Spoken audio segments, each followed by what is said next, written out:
Health systems.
Hello.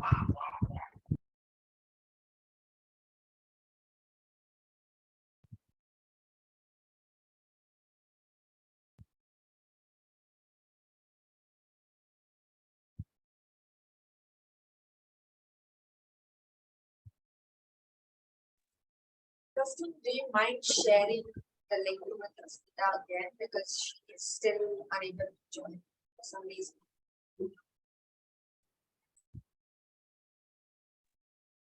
Hi, everyone. We'll be starting in about 2 minutes. So just allowing everyone to join into the webinar, and we'll soon be ready to get started.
Health systems around the world are becoming increasingly digitalized. Imagine a future where this young mother to be receives trusted health and nutrition information through an app that tracks all of her pregnancy milestones. The local clinic logs her vitals digitally so she doesn't need to carry her previous medical records around. This allows health workers who may not even be in the same location to track her pregnancy, diagnose any issues, and prescribe supplements or medication.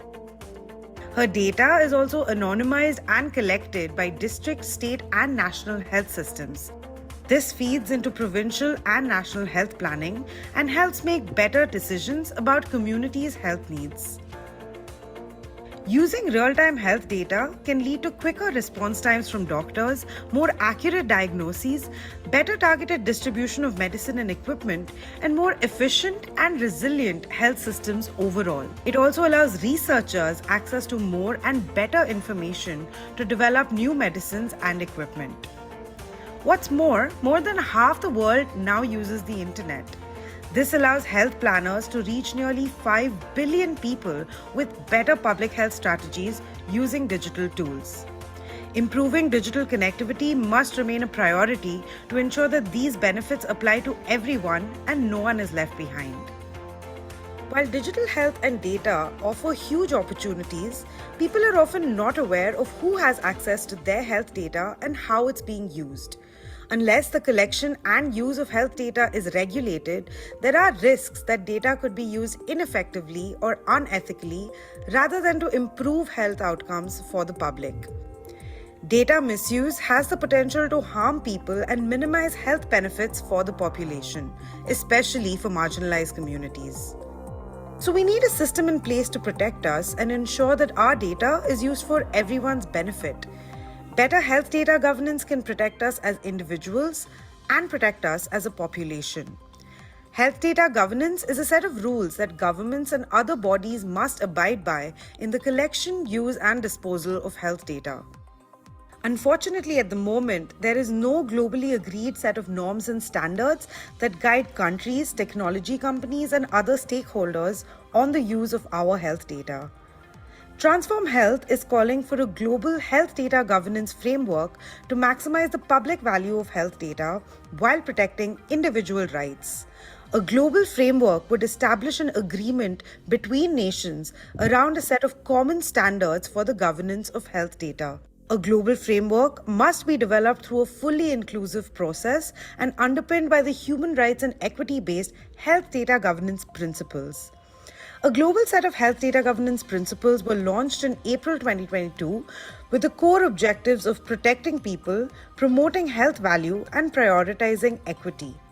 They were developed through an inclusive and consultative process, bringing together expertise from over 200 contributors across geographies and sectors, and have already been endorsed by over 140 organizations and governments. Once developed, we ultimately want to see a global framework adopted and adapted by countries into national legislation to enable a world with more trust in health systems, stronger safeguards, and better health outcomes for you, me, and her. Transform Health is calling for action from the WHO and its member states to prioritize health data governance and a global framework. Over 140 organizations have signed a letter demanding that action be taken on this important agenda. Scan the QR code and join them today. Find more information at healthdataprinciples.org and transformhealthcoalition.org. Health systems around Good morning, good afternoon, and good evening to our lovely attendees joining from all over the world. For those of us who had a long weekend, I hope you're well rested. And what better way to start your work week than here with us at Transform Health? That being said, my name is Daniel Mullings, and I'm the Impact and Partnerships Officer at Transform Health. And it is my pleasure to welcome you all to today's webinar, 1 year on from Health Data Governance Principles to a Global Framework, which Transform Health is co-hosting with our partners, AHIN, Foundation Botno, the Health Data Collaborative, Helena, Rekainsa, and PATH. So World Health Day on the 7th of April marked 1 year since the launch of the Health Data Governance Principles. This is a big moment for us to collectively reinforce the message that we need stronger and more equitable governance of health data governance. So today's webinar will celebrate the success of the principles while still exploring how we move from principles to a global framework. Now we have an exciting agenda ahead, but before we go into it, I'll just quickly speak to some housekeeping. And that's that one, we're recording today's webinar and the video will be available afterwards. So you can rewatch all your favorite parts, just like a series. And we'll also be inviting you to use the Q&A and we'll attempt to answer those questions throughout the webinar. All right. That being said, our webinar is going to start off with some introductory remarks from my colleague, Kirsten Matheson, and then we'll be following that with a short presentation by Jocelyn Carillas from Rekainsa to set the scene for this discussion and making the case for that global framework and proposing actions. After that, we'll move into a discussion with endorsers and supporters of the principles to kind of explore the importance of ensuring stronger and more equitable health data governance, which the video we all just watched really stressed and emphasized, while also looking at what is needed to really advance this agenda. So that being said, I'll now hand over to Kirsten, who is the policy and advocacy lead at Transform Health. Thank you, Danielle, and welcome everyone. So as Danielle said, the Health Data Governance Principles were launched last year on World Health Day.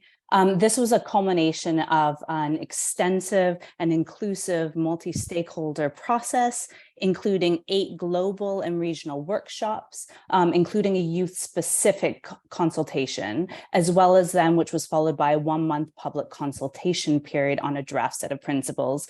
This brought together the perspectives and expertise of over 200 contributors from across geographies and sectors to really align stakeholders and policymakers around a shared vision of equitable health data governance to really maximize the public value of health data while ensuring we're protecting individual rights. The principles bring a human rights and equity lens to the use of data within and across health systems, and they're oriented towards supporting sustainable and resilient public health systems to help achieve universal health coverage by 2030. The 8 principles, which my colleagues will just now show on the screen, are designed to complement and reinforce one another. They're clustered around 3 key objectives of protecting people, promoting health value, and prioritizing equity. So we're now 1 year on since their launch on World Health Day last year, and they've since been endorsed by over 140 organizations and governments, including global, regional, and national level stakeholders covering a wide range of constituencies, from governments, international organizations, national NGOs, foundations, academia, research institutes, foundations, private sector, regional networks, among others. And they've been applied a lot by different stakeholders, including to assess national health data governance landscapes, to inform the development of national health data governance frameworks, and to develop a guiding framework to create health data governance strategies. We very much encourage the further endorsement and use by governments. And if you go back to the previous slide, you can see a number of organizations that have endorsed those principles. We really encourage their further endorsement by governments and organizations, and for them to be implemented across legislation, policies, and programs. And as you saw from the video, really encourage them to be used to help inform the development of a global health data governance framework.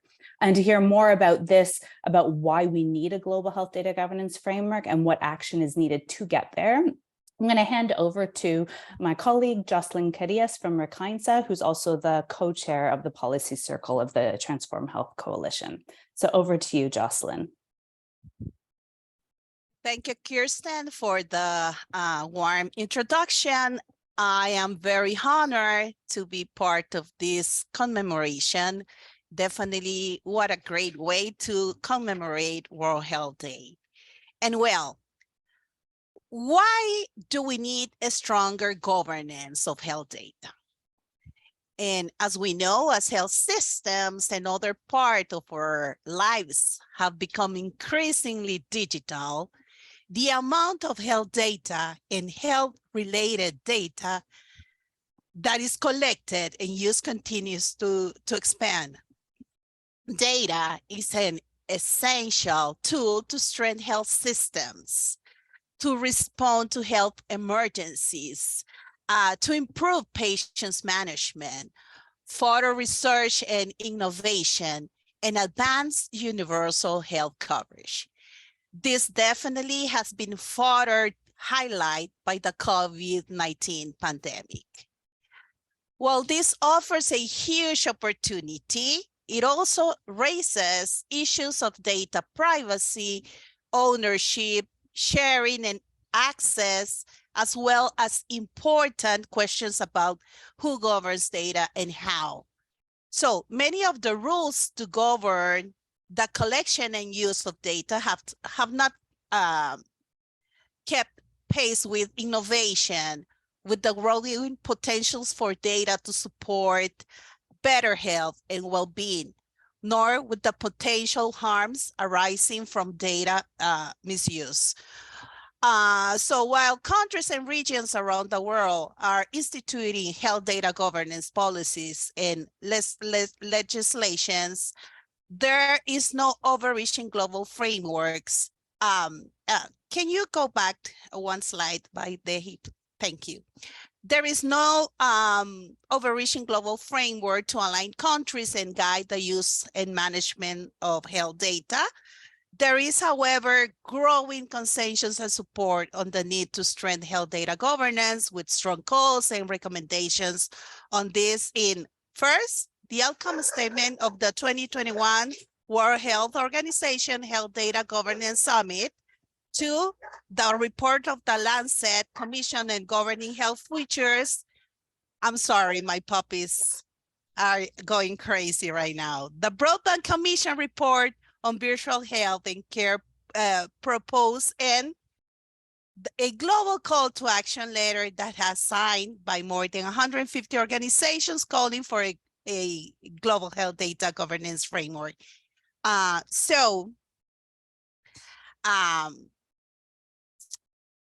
Previous slide, please. A global framework could align governments and establish high-level political commitment around a set of common regulatory standards for the governance of health data. Such standards would inform national legislations and regulation while also governing health data sharing across countries. This would definitely guide countries towards a common vision of health data collections and use that maximizes public benefit with this safeguarding individual rights. It would support as well a stronger and more equitable health system, emergency response, and achieving universal health coverage goals. Importantly, it will improve public trust in health data systems, which is critical to foster data and use for public good. It is also important for a framework to focus on the regulatory environment to ensure the elements necessary to enable legislatures to develop the laws and regulations needed to govern the collection, ownership, and use of health data. Next, please.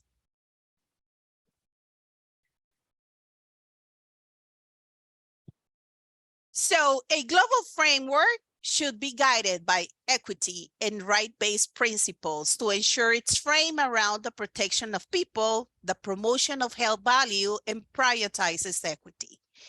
It should also be based on a set of norms and standards, drawing on existing duty obligations countries have made to respect, protect, and uphold basic rights, as set out in different international treaties, and it should definitely complement other global standards such as the international health regulations. It should build on best practice from national, global, regional, and global regulatory tools and frameworks. And importantly, a global framework should be developed through transparent and inclusive multi-stakeholder processes, including the meaningful engagement of civil society and communities. So first, it is critical to involve the people whose data is being collected and who will ultimately be affected by the framework and legislation. Secondly, this would ensure diverse voices are consulted in how data is collected, shared, and used. And thirdly, it will help lay the foundations of trust between individuals, institutions, and governments. Next, please. There is growing support for the agenda, including from governments and the wider community. As Kirsten mentioned, over 150 organizations have signed onto a global letter calling for a global health data governance framework and actions on this agenda at the World Health Assembly. And there is growing popular mobilization on the issue. The hashtag My Data or Health Data campaign, driven by the coalition Transform Health, is engaging individuals on questions of access, control, and rights over their health data and calls for action from governments. Next slide, please. And lastly, we definitely need governments to champion the development of a global framework, requesting World Health Organization to work with member states to lead an inclusive process to develop it. This year, World Health Assembly provides an important opportunity to initiate the development of a framework for subsequent endorsement at the 77th World Health Assembly in May 2024. To ensure that this can happen, we encourage governments to first raise this during the World Health Assembly under the Universal Health Coverage Agenda. Two, to co-host a side event at the World Health Assembly to foster a conversation on the need for a stronger health data governance and to build support across governments to initiate the development of a global framework.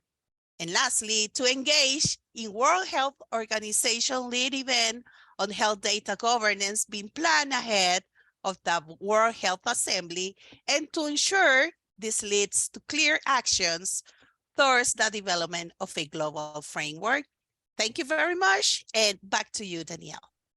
Okay, thank you so much, Jocelyn, for framing this issue and just really reminding us why it's important, why a global framework is needed, and including the action that our participants here can take and our partners can take as we try to move towards that goal. So I now have the honor of welcoming all our lovely panelists. They're all endorsers and supporters of the health data governance principles. And really and truly, this section will be exploring their perspectives on the issue and just kind of taking that forward. So I would first like to introduce Henry Mwanika, and he is PATH's Regional Director for Africa. Now, PATH played an instrumental role in supporting the development of the health data governance principles. And so the question we're asking you, Henry, is why were the principles needed, and why do we need a global health data governance framework, and how do the principles help to inform its development? Over to you, Henry. Thank you, Danielle, and hi, everyone. Good morning, good afternoon, good evening for some of us. So PATH, we're endorsers of digital data governance principles. And what we believe that data governance is critical to improving health equity. Because data health governance, including data governance, also represent countries' commitment to safeguarding health information systems, but also data and insight that data may contain. So effective governance improve data systems, but also data use, also provide data access and make sure that it may lead into reduced barrier to healthcare access. Also to improve health services and also to achieve better health outcomes. And so most importantly, ensuring digital and data deployments and governance are designed to support the most underserved and lessening this digital divide while increasing trust in public systems. So the principles, the health data governance principles make the power of health data very clear to all stakeholders and explain the collective responsibilities that we have to use data responsibly and benefit all citizens. So before these principles, we did not have this common vision and language to use to talk about the importance of health data governance. So the principles will help us to focus on the need to protect people and their data. In digital health, the focus is normally, we see, on technical inputs and infrastructure that is needed for data systems. And we don't think enough about the risks that people face if their data is not properly protected. So these health data governance principles will help to clarify the needed balance between data security, data sharing, and we need to protect individuals. But also we need to promote responsible data sharing and use so that we can unlock the benefit of this data, including enhancing systems, services, and facilitating innovation. So these principles bring to attention the fact that data governance can advance health equity, and with data laws, policies, and structures grounded in quality. So why do we need them? So the definition and understanding of what data governance have varied widely, as I said before, so which contributed to lack of conclusive guidance for national policymakers and program managers on how to holistically govern health data and digital health technology implementation. So a global data governance framework would provide countries with a starting point for how to govern data collection, data use, and also ensure it has maximum public benefit, while at the same time safeguarding individual rights. So, for example, in Tanzania, we've already seen the benefit on how strong data governance policies are supporting information needs of the health system, but at the same time protecting individual privacy.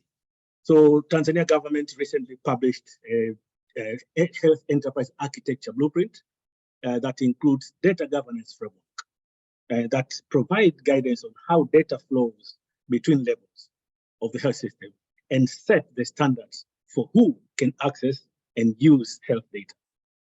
And other countries need this global framework that provides standardized understanding of what data governance and what are the benefits and how they can achieve similar results.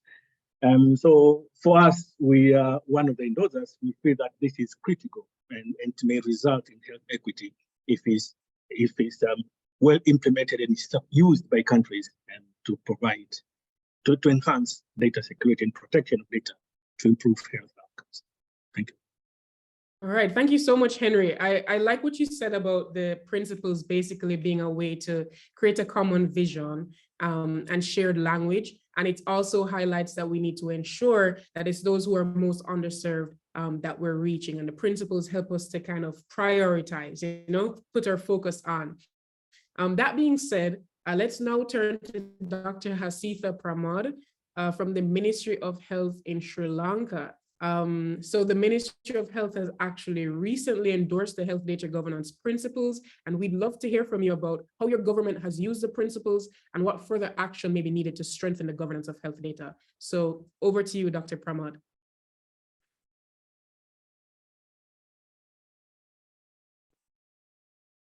I think she actually may have dropped off a bit, so no worries, we'll keep it running. That being said, let's just quickly hand over. Oh, I see she's joined back. Dr. Pramod, are you hearing us?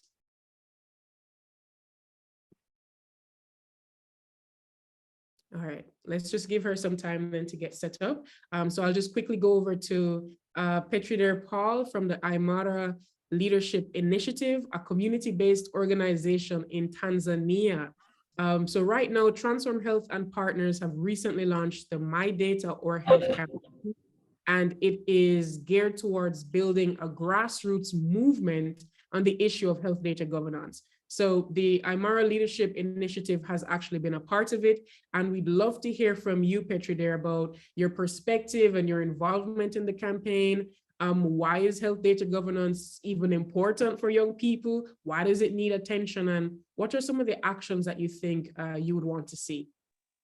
Thank you so much, Danielle. And it's really great to be in this panelist with esteemed speakers in the health space. Ideally, when we talk about the My Data Our Health campaign, it's not only a campaign that is championed by Transform Health itself, but it's a global campaign where each stakeholder is welcome to join us and be part of the campaign deliverables itself. So when we have that small bit of background of the campaign itself, it focuses on engaging different people, especially politicians, community workers, on different discussions on how to build trust in the collection, use, and management of their personal health data per se. And we've seen the fact that the My Data Our Health campaign, being a global campaign itself, is being driven by community members and different community organizations as ourselves, and so as to be able to drive the conversation and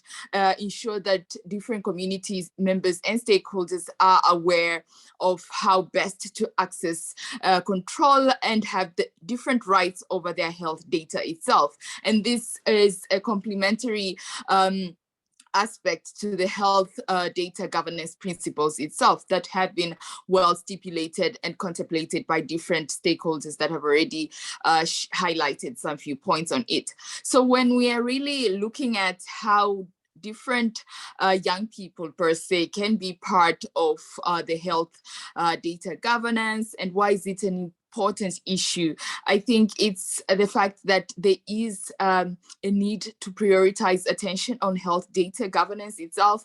I myself, I wasn't aware of the fact that I could not access my data fully in one health facility until I visited one. And this is not only a situation that affects me personally, it affects a lot of people that aren't aware of how to access their health data. And looking at the fact that young people really need that prior information and accessibility of their health data, so as they can also inform their parents, inform their community members, as they have the power to organize and galvanize different members to champion and call on to action on health data governance, even with their own parliamentarians itself, so as to be able to access their health data. It's very important to have that awareness, because at the moment you'll only have your health data in one facility, and that facility is, unless you've paid for a particular information, you wouldn't really get a full history of your health data. And I'm speaking in a sense of Tanzania, and it could have similar aspects in several countries.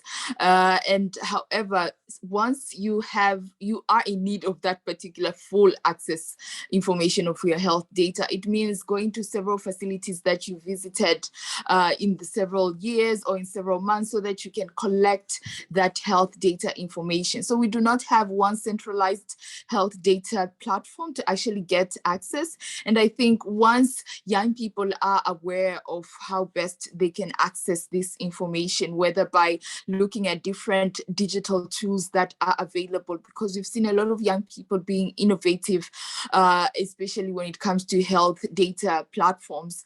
This can help us try to find mechanism to influence our government, different decision makers, to ensure that we have centralized systems where health data can be accessed. And I think this is one of many actions that I would want to see, but also see how best government and different platforms, especially when you're tabling different bills in parliament, they can be able to discuss what are the challenges our community is facing on accessing their data, and what are the solutions available, because we might invest too much on trying to provide treatment for one particular health issue for an individual or community member, while we are not tracking the actual root of the problem. I can go to a health facility that I'm having a headache and having maybe a cancer issue or another issue, but in real sense, if you look at my health data history, I could have several impending issues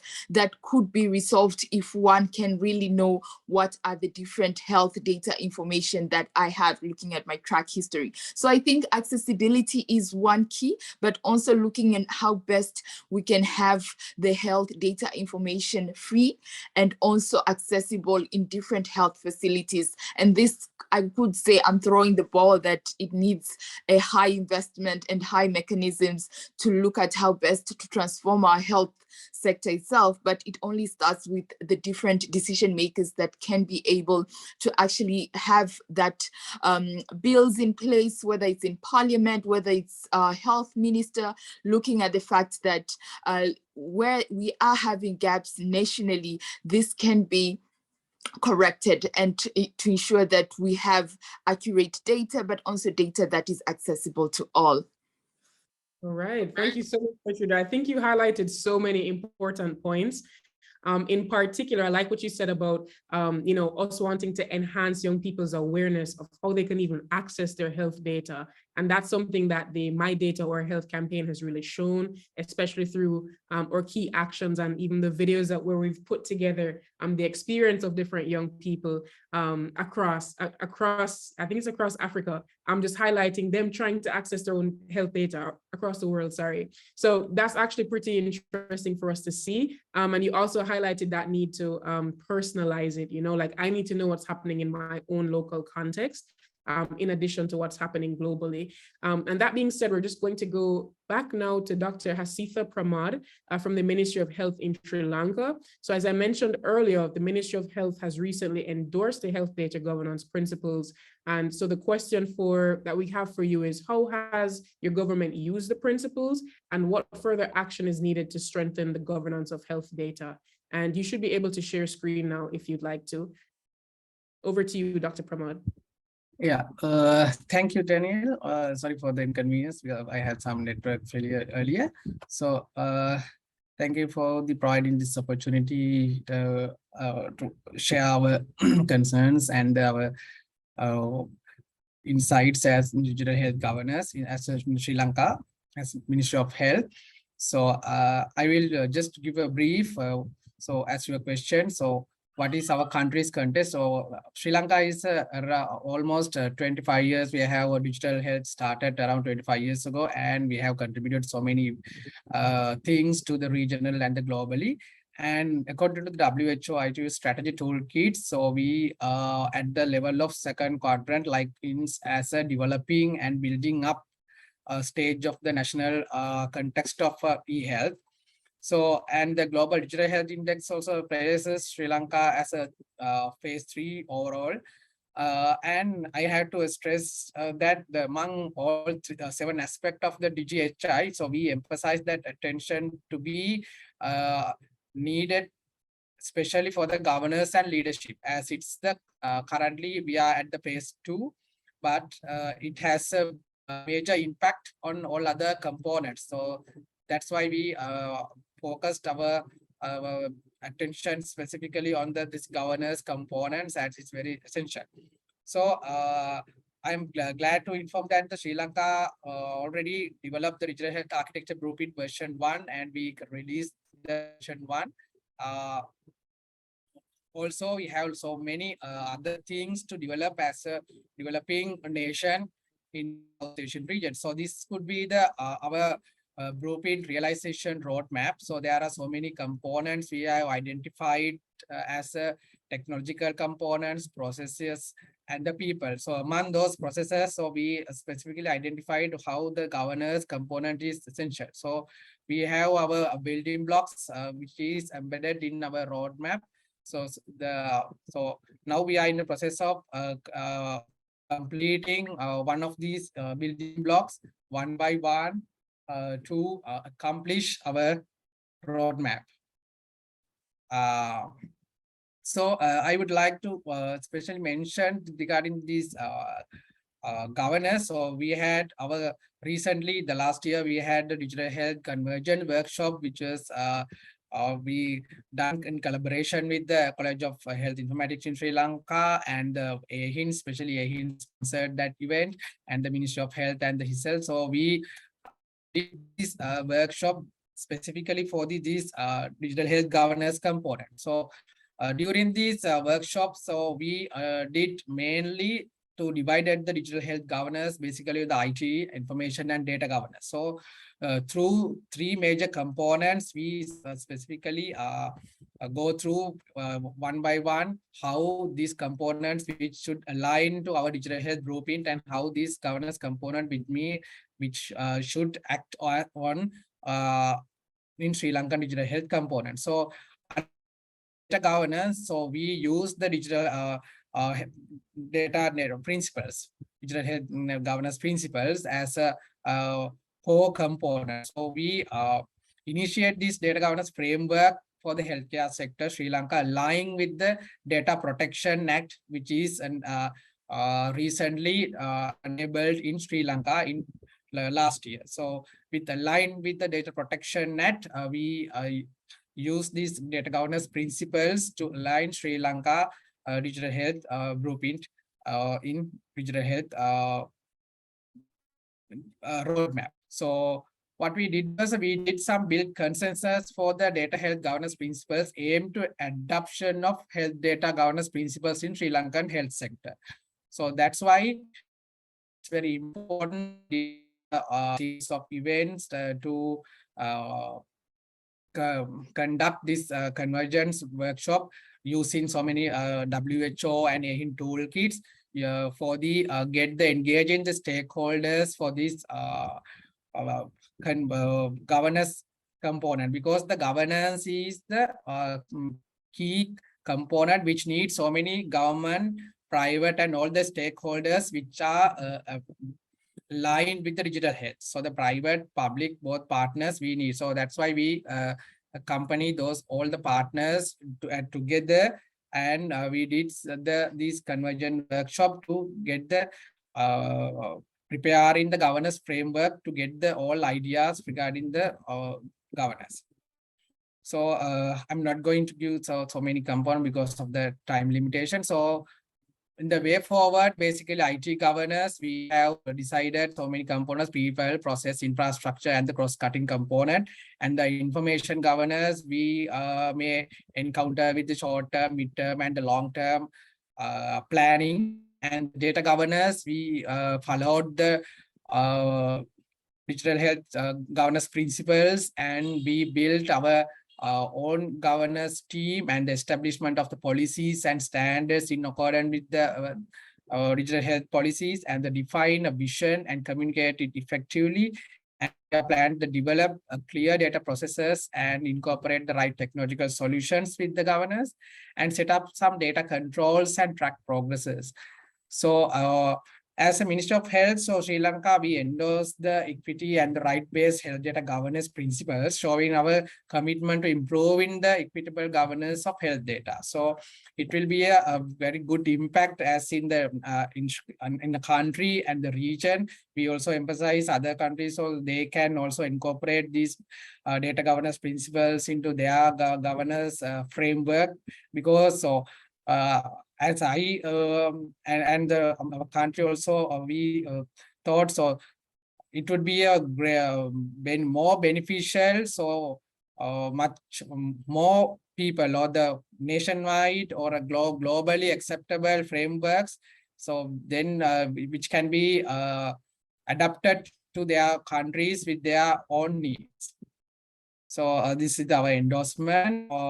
Finally, so we believe that the principles provide the foundation of global health data governance framework.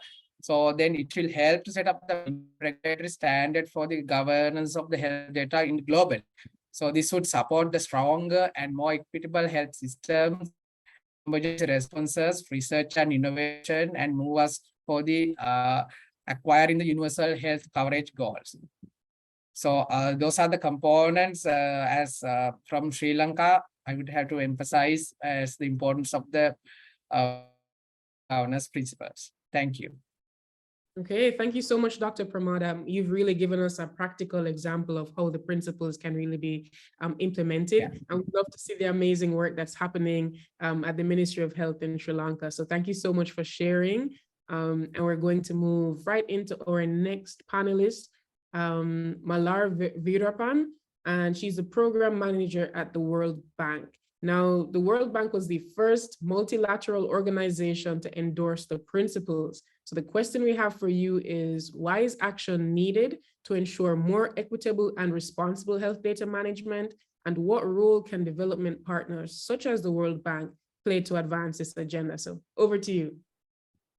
Thank you, Daniel. And good morning, good afternoon, and good evening to all my colleagues and friends who are here today. And also thanks to Transform Health and the organizers for pulling this event together. I want to start by saying that the World Bank has been a strong advocate for the data agenda for many years. And the launch of the flagship World Development Report 2021 Data for Better Lives, the first such World Bank report entirely devoted to data, is another example of our commitment to this agenda. The report calls for a new social contract for data based on the principles of value, trust, and equity, which actually really aligns well with the work of the health data governance principles. So we are a big fan of the principles work that Transform Health is doing currently. So why is this discussion about health data management and governance important? So I want to discuss this within the context of digital health. So the digital health at the World Bank is an important aspect of health system strengthening. Over the last decade, we've seen an increase in World Bank investments in health focused on digital health. And this trend we anticipate will only increase as advancements in digitization and new technological innovations open new avenues for solving current gaps in health systems. And with increasing digitizations, innovations in health systems are anticipated to generate more digital data. As an example, between 2007 and 2017, global data flows grew 20-fold, spurred by technological innovations and proliferation of data from private commercial sources such as cell phones. And majority of this data are actually relevant for the health sector. And how these data are governed and used will impact the larger goals of universal healthcare. For example, in the case of, let's say, for remote populations around the world, receiving specialized medical care has been nearly impossible without having to travel long distances to urban areas. Today, telehealth clinics and their specialists can monitor and diagnose patients remotely using sensors that collect patient health data and AI that helps analyze such data. So innovations like this herald the promise of business models that can apply data to create innovative products that can cater to all of society and share benefits equitably across all populations. But they are not within reach for everyone today. The unfortunate reality is that many low-income countries still lack critical public intent data, experiencing significant gaps in data stock, data infrastructure, and data systems. And one of the important messages of the WDR 2021 is that simply gathering more data is just not the answer. It's really important to improve data flows and using and reusing data more effectively to improve health outcomes, particularly for poor people in poor countries. So for our part, the World Bank is looking to help countries unlock more value from data, helping to create both data governance enablers and safeguards to improve data reuse and repurposing, as several of our panelists have already discussed the importance of having both the enablers and safeguards in place. And more so, the work on health data governance is anchored within the context of digital health. Actually, we believe that there's never been a moment in time like this to harness the potential of digital tools, technology, and data to accelerate the transformation of health systems around the world. So in recognizing the opportunities for these technologies, I believe the World Bank, but also all other stakeholders involved in this discussion, it is important for us to reflect on what has not worked in the past concerning digital health and health data governance and the perennial challenges that still exist in terms of immense fragmentation, endless pilots, a lack of data governance frameworks, a focus on the technology as opposed to the healthcare challenges that need addressing, the evidence gaps in terms of what works and how it works, a lack of integrated human-centered design, and the focus on individual digital health interventions as panacea solutions, and a lack of data and digital technology regulations and standards. I want to stress the importance of the evidence gap here, because we want to also really acknowledge that countries are at different maturity levels, and we really need to understand how these interventions or data governance frameworks can be implemented within this context of the current fiscal challenges. So in that sense, the evidence, understanding what works and what doesn't work, and how it applies to a certain country's maturity stage, I think it becomes important. And that is also why at the World Bank, we are taking a digital and health approach, a move away from digital health as a separate vertical program and towards an approach that we call digital and health, which is digital and maternal health, digital and supply chain, digital and health financing, and so on and so forth. As digital modalities become more mainstream and embedded within the health sector service delivery, investments to countries will pivot to support this evolution, we believe. And again, an approach that moves away beyond reports about the potential of health data governance and digital health into the realms of hands-on, scaled, realized implementation, where technology and data is embedded into healthcare and where it influences healthcare improvement tangibly. And that's why I believe the work of the principles is really key. And as countries work to define what this means for their health systems, they can create and integrate the foundational elements of digital information systems, from patients to providers to payers, to think all of human development, to innovate new ways of reaching people who need help the most, and to get more value from existing data to steer healthcare improvements. And for this, we will require a laser-like clarity on the healthcare problem that needs solving, a digital and health outlook, incremental changes, an ecosystem approach to link in comprehensive ways, and a relentless focus on using digital and health technology, systems and data to bring about measurable change, and a focus on financing comprehensive digital and health solutions, and not only just ICT hardware. All these are needed to drive systematic, stepwise, and system-wide improvements. With this in mind, at the World Bank, the Health Global Practice has created a global digital health flagship program, and we're focusing on analytics, assessments, evidence, capacity building, and technical assistance to both task teams within World Bank and countries to help them with embedding of digital and data within their health system. In addition to also our IDA 19 commitments on data, we've recently established a global data facility, an innovating new funding instrument to support poorest countries in strengthening their data systems and to integrate all users and allow for creative uses of data. We look forward to the discussions. We've quite enjoyed them so far, to seeing what we can all do collectively to advance these efforts. I want to again congratulate Transform Health for keeping this work on principles and data governance frameworks. We're looking forward to joining hands and efforts with the international communities to help countries move towards an embedded, scaled up uptake and use of digital and data technologies in healthcare delivery to not only improve, but change the way in which healthcare is delivered. All right, Thank you. Thank you so much for sharing. One of the things you've highlighted is that there's never been a moment in time like this to harness the power of technology to really drive the development of the healthcare sector, from endless pilots to evidence gaps, lack of, human-centered designs that is integrated, with different solutions. It really is a lot that you've highlighted. And we're now going to just go right into Steve McFeely. He's the co-chair of the Health Data Collaborative. And we do have about 6 minutes left for the webinar overall, but nonetheless, maybe if you could summarize in about 4 minutes or so, how the Health Data Collaborative is working on the issue of health data governance and what you see as key opportunities to advance this agenda. Sure. And hi, everybody. Good morning, good evening, wherever you are in the world. So the Health Data Collaborative is hosted by the World Health Organization.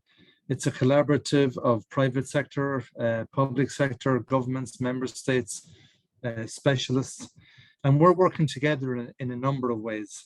Firstly, what I would say is the Health Data Collaborative is there to support member states who need advice, who need guidance, but also private sector companies who are maybe interested in this whole idea of governance and aren't quite sure what they should do about it. So we're there to provide support. We're also working with the World Health Organization itself to adopt a comprehensive data governance framework. At the moment, the WHO has a lot of the elements in place, but it doesn't actually have an overarching governance framework in place. And then finally, the collaborative is there also to support the wider UN initiative which is promoting a global data governance framework, which is even wider than health. And that's consistent with the health data governance framework and the principles. And in fact, just a few weeks ago, the UN adopted a position paper called International Data Governance, Pathways to Progress. In fact, that will be published in the coming weeks. And this is a really great, I think a number of people have said this is a great moment to drive this work forward, because that work is really going to lend support to the idea and the need for a health data governance framework.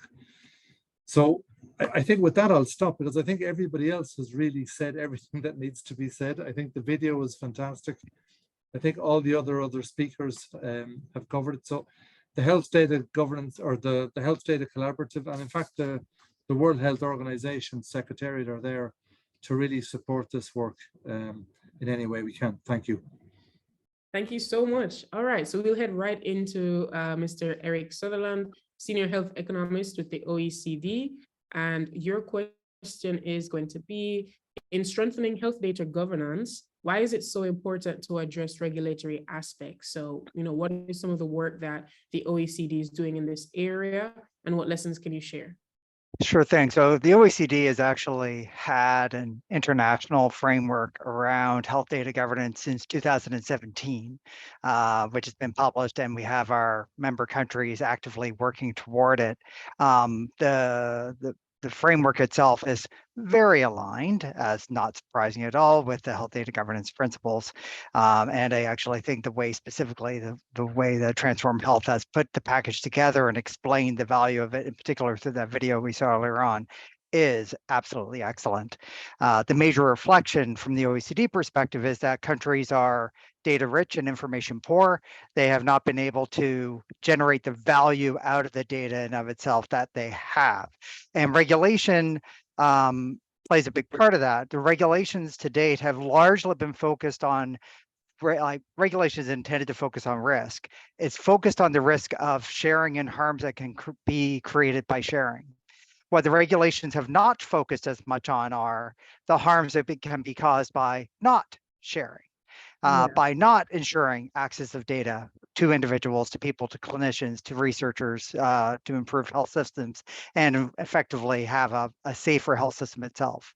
So for example, I see some nationals starting to do legislation, which is actually legislating data shall be shared, and these are the penalties when data is not shared, and these are the penalties when data are shared and the people who receive it use it badly or re-identify data, et cetera.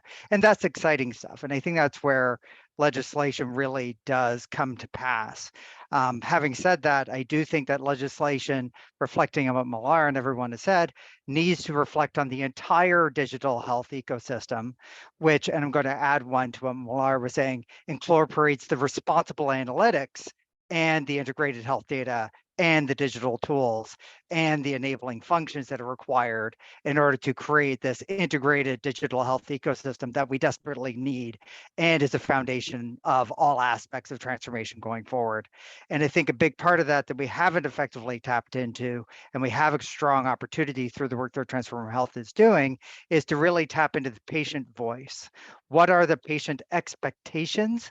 What is a patient declaration of their health data rights? And how do we actually get them to do that? I come from Canada, and in Canada, we actually had a patient group that created literally a patient declaration of health data rights. And we also did a study that clearly said that patients expect that their data are shared for their care, are shared to improve the health system, are shared to improve our understanding of disease, but our actions in the system don't actually follow suit with that. And that's where legislation needs to catch up with what the patient actually expects. Okay, thank you so much, Mr. Sutherland. At this point, we've heard from all our different panelists, and we've really heard about how we can galvanize action towards the development of a global health data governance framework and key actions and opportunities to make progress. So thank you all for joining us today and for sharing your expertise and perspectives on this important issue. I'm now going to hand over to Kirsten to just make some final remarks.